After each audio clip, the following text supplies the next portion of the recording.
Hello, I'm here today with Terry Crawford, humanities educator at the Independence County Regional Museum, and we are going to talk about this quilt, which was the inspiration for the quilt block mural that I've completed that will be part of the Arkansas Quilt Trail. So, Terry, let me ask you this. When was this quilt made? This particular quilt was made between 1860 and 1880. So very old. Wow. Who made this quilt? This quilt was made either by Pernicia Dodds Cook or by her daughter-in-law Ophelia Lamb Cook.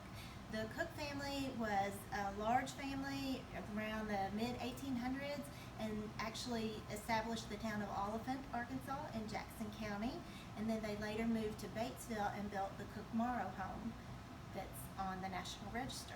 Wow, that's awesome. Such a cool piece of history, especially to consider that it's this old and it dates to Civil War era.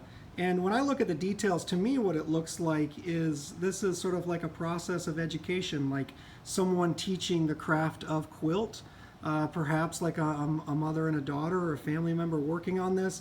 I really love the colors, like this sort of bluish green that's in the stem, and then by contrast the green leaves, the red part of the flower, and the pattern that's in there as well that I've tried to match in the detail. And it's also interesting because the last time you pulled this out for me, Terry, and I was looking at it, is there's a couple sections, and let's see if I can find it.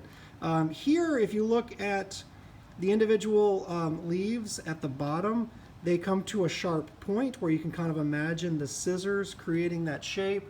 Here they are green instead of the bluish green. And then up here, they're a little more organic or curvilinear. So it's really interesting when you think about a quilt has a sense of pattern or repetition. They've kind of strayed from that as well. So there's kind of some individuality in it and some kind of organic elements.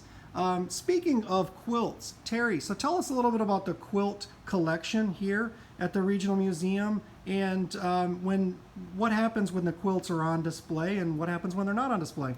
Okay, so we have approximately 30 quilts, and we also have some quilt blocks and quilt tops and some bedspreads, and our textiles are all stored in a specific textile room. So as you can see, these quilts we put on large cardboard bolts, and they will have some acidic-free paper and then finally wrapped in some material. Some places will fold quilts to store them. We actually store ours wrapped to avoid the creases and breaking down the quilts along the creases.